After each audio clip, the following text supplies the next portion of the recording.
Ustadz, apa yang menyebabkan solat seorang hamba tak diterima oleh Allah? Irji ila salatika fa innaka lam tusalli. Ulangi salatmu karena salatmu batal.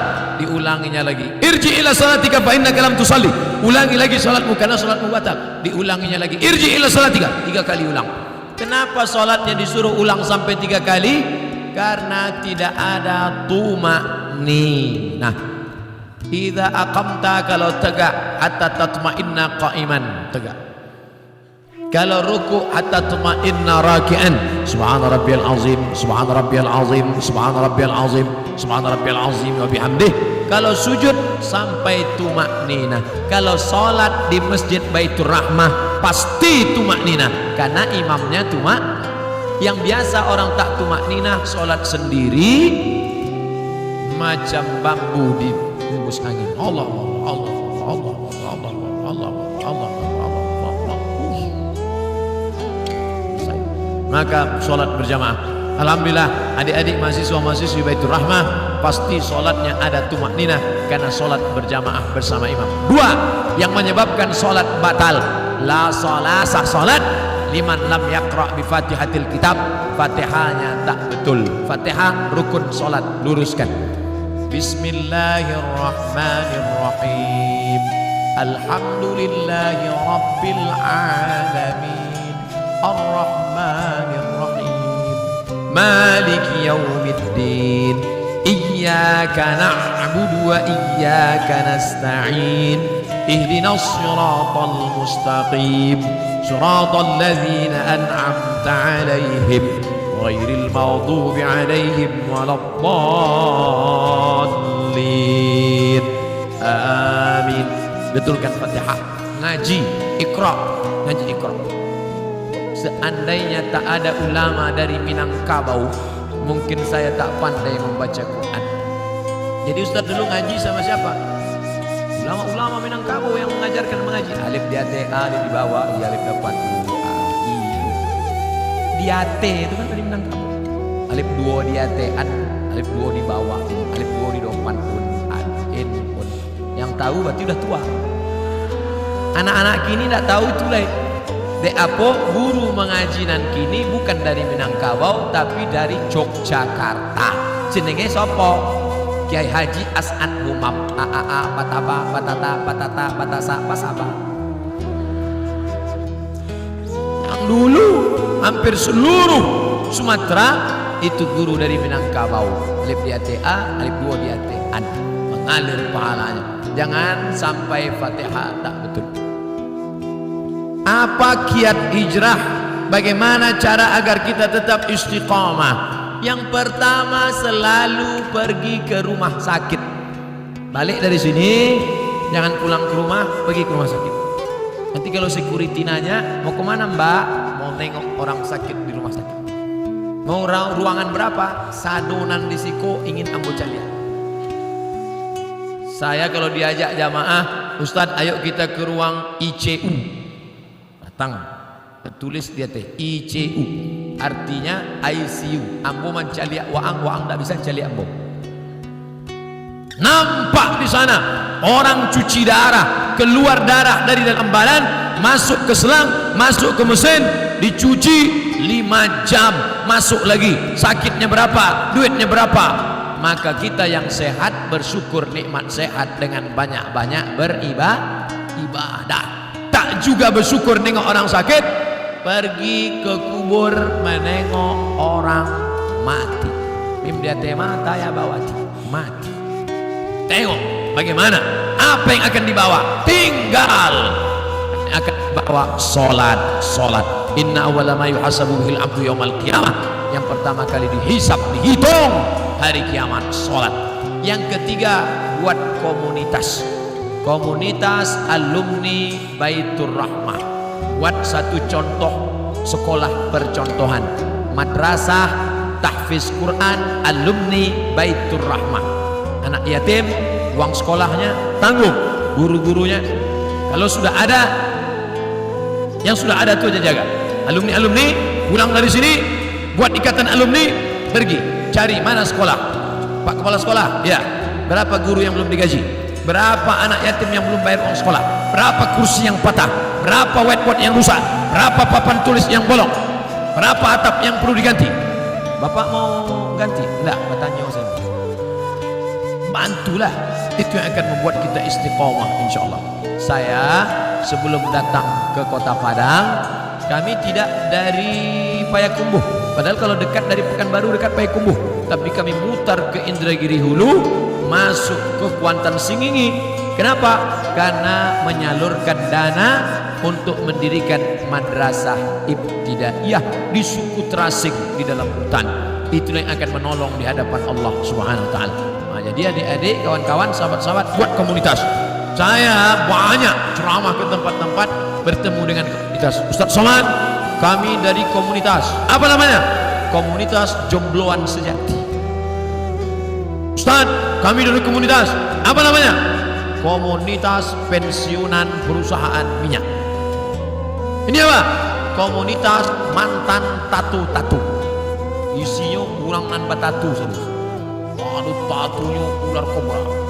Setelah tua, ketek jadi cacing pita. Mantap. Ustaz, kami komunitas. Nama komunitasnya Komunitas Pejuang Subuh. Tertulis di bawah, Pejuang Subuh. Zuhur dah tiba. Komunitas Pejuang Subuh. Zuhur kemana? Tak tahu Zuhur. Masjid lain Pak Ustaz. Bagaimana caranya supaya kita tidak tergolong ke istidraj? Kok istidraj itu ngeri? Istidraj itu bahasa singkatnya tasase di jalan nan lurus. Banyak orang sesat di jalan berbelok, tapi ini ndak, sesat di jalan yang lurus. Nampaknya dia lurus, tapi sebenarnya sedang sesat. Na'udzubillah. Banyak hartanya, mewah hidupnya, tapi ternyata sedang dimainkan Allah Ta'ala dengan istidraj. Kita banyak salah sangka. Ustadz, saya dulu sebelum pengajian hidup saya enak Pak Ustadz, tapi setelah dengar pengajian Ustadz, begitu pulang helm basah, begitu pulang motor hilang, begitu pulang anak sakit. Sesungguhnya Allah sudah sayang kepada engkau, dihapusnya dosa-dosa. Amin. Yang paling mengerikan adalah sholat tak pernah, puasa tak pernah, sedekah tak pernah, tapi hidupnya lancar-lancar saja. Itu namanya istidraj. Tetangga saya Pak Ustaz tak pakai jilbab, sholat tak pernah, puasa tak pernah, hidupnya lancar, rumahnya besar, mobilnya besar, bininya besar. Itu namanya istidraj. Sanastadrijuhum min haitsu la ya'lamun. Kami mainkan mereka dengan istidraj. Kami mainkan mereka karena mereka mempermainkan Allah. Mereka sangka Allah lalai, mereka sangka Allah lupa. Tidak, Allah sedang memainkan engkau dengan istidraj. Jadi caranya biar sadar, introspeksi diri. Mengapa aku begini? Kalau terasa salah, istighfar, mohon ampun kepada Allah Subhanahu wa taala. Semoga Allah mempertemukan kita semua di surga nanti bersama para nabi dan orang soleh. Sampai saya ke surga, saya tengok surga kosong, ambu surang saya isi. Bertanya malaikat, mana jamaah Baitur Rahmah? Mereka VVIP. Rupanya ambu kelas ekonomi. Apa ndak VVIP? Sholat tarawihnya 1 juz, sholat berjamaahnya ndak tinggal, di dalam masjidnya khusyuk, sakingkan khusyuknya sampai terlalu. Masjid lain orang kepanasan, ya tenang, sejuk, khotib berapi-api, dia berair-air. Mimbarnya tinggi, Masjid Baitur Rahmah Padang, naik ke atas. Hanya saja saya sarankan kalau sholat di Masjid Baitur Rahmah, tolong tatapan matanya supaya ke tempat sujud. Jangan menengok ke atas, karena di sini kaligrafi banyak. Lancak banget. Khusyuk, jaga. Apa hukum seorang istri yang taat beribadah, rajin puasa, tapi bicara pada suaminya suaranya keras? Memang setelannya begitu. Memang kare suaranya. Coba periksakan, mungkin jonya pakak.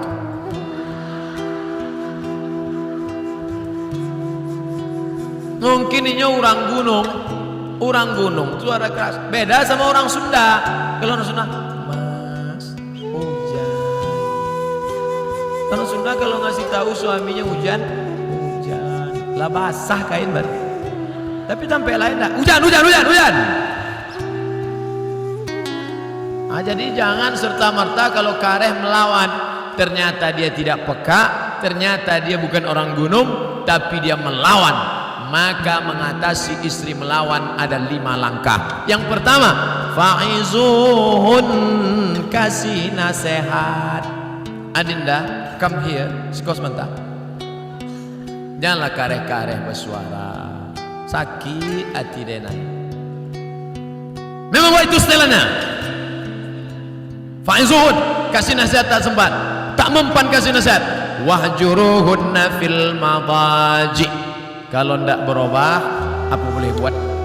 Wahjuruhunna fil madaji, pisah tempat tidur. Karena kamu tak juga berubah, kita pisah tempat tidur sebulan. Memang itulah dan ditunggu-tunggu. Nasihat tidak nyodanga, ancaman pisah tempat tidur, malah dia berkata itu yang kutunggu. Nan katigo, wadribuhun, ada jenis perempuan dipukul baru dia berubah. Wadribuhun, karena tak juga berubah, begitu mau ditempeleng, difotonya, diuploadnya ke Instagram. Teganya. Tak bisa, pukul sekarang tak bisa. KDRT, kekerasan dalam rumah tangga, tak juga bisa. Yang kelima, maka jatuh. Ada satu surat dalam Quran namanya talak. Mediasi dulu, bukan langsung. Jadi bukan mentang-mentang kasar. Ini banyak laki-laki sikit-sikit talak 100. Enak aja. Ingat, laki-laki yang pemarah langsung lewat talak 100, talak 1000, jatuhnya 3. Kalau sudah jatuh talak 3, tidak bisa menikah sebelum istri itu menikah lagi dengan laki-laki lain. Dan jangan lupa, orang yang sudah menjatuhkan talak 3, tidak ada yang lebih cantik daripada jelo. Apa itu jelo? Jendol lampu. Waspadalah, maka hati-hati. Langkah yang keempat, fab'atsu hakaman min ahlihi wa hakaman min ahliha. Panggil keluarga laki-laki, panggil keluarga perempuan, nenek mama, panggil semua, panggil pula wali, duduk. Ini harus mediasi. Apa judul tema mediasinya? Mau dibawa kemana hubungan? Tak juga mempan. Barulah yang kelima, itu langkah sudah mentok, tak ada lagi. Puncak, barulah tolak. Karena kau tak juga berubah, kau melawan, kau emosi, akhirnya jatuh talak 1 pun masih bisa rujuk 3 bulan. Gimana? Sudah jatuh? Alah, macam itu 10 aku dapat. Bulan 1, gimana? Bulan kedua 5 dapat, mulai turun harga. Bulan terakhir aku mau rujuk, masih bisa rujuk. Kalau sampai 3 bulan tidak rujuk, habis, putus. Setelah bulan keempat baru mau rujuk, bisa lagi rujuk, tapi pakai akad baru. Mempelai laki-laki, mempelai perempuan, ada mahar, ada ijab, ada qabul, ada wali, ada saksi 2 orang. Aku nikahkan engkau dengan anakku dengan mahar sebentuk cincin emas tunai sah. Itulah namanya pengantin baru stok lama. Apa hukum bagi anak yang memarahi ibunya karena melarang agar melawan? Apa hukumnya bagi anak yang memarahi ibunya karena melarang ibunya agar jangan melawan bapaknya?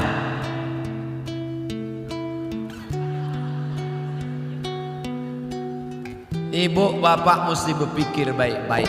Anak tuh ada kan karena hubungan ibu bapak baik dulu kan. Kalau tak baik mana mungkin dia ada.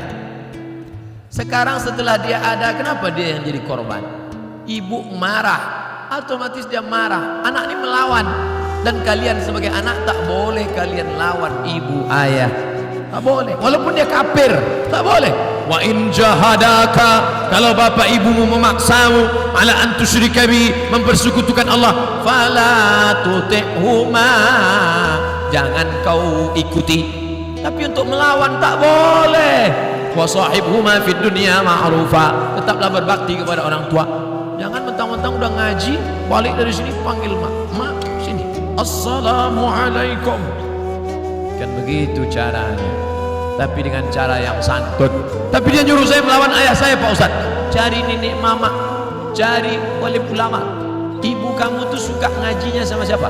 Oh, dia sama ngaji sama Ustadz Jel Fatullah. Kasih tahu, Ustadz Jel, tolong ceramahi. Ustadz Somad menyabui Ustadz Jel, apa hubungan Ustadz? Itu kakak kelas saya. Kakak kelas saya. Banyak orang yang tersentuh hati mendengar ceramah Ustadz Jel. Oh, dengan Ustadz Jel dia tak mau. Sama siapa? Dia maunya dengan Dr. Putra Wirman. Itu kakak kelas saya juga dulu di Maroko. Dengan Ustadz Eka, dengan Doktor Pak Rektor Win. Oh, maunya dengan Ustadz Fulan. Dia dengan Ustadz tak mau, maunya dengan nenek mama, dengan tokoh adat, dengan tokoh masyarakat. Pokoknya cakap siapa yang dia dengar, insya Allah. Begitu, bukan kita yang melawan. Karena melawan orang tua ini luar biasa. Mudah-mudahan kita termasuk anak-anak yang berbakti pada orang tua.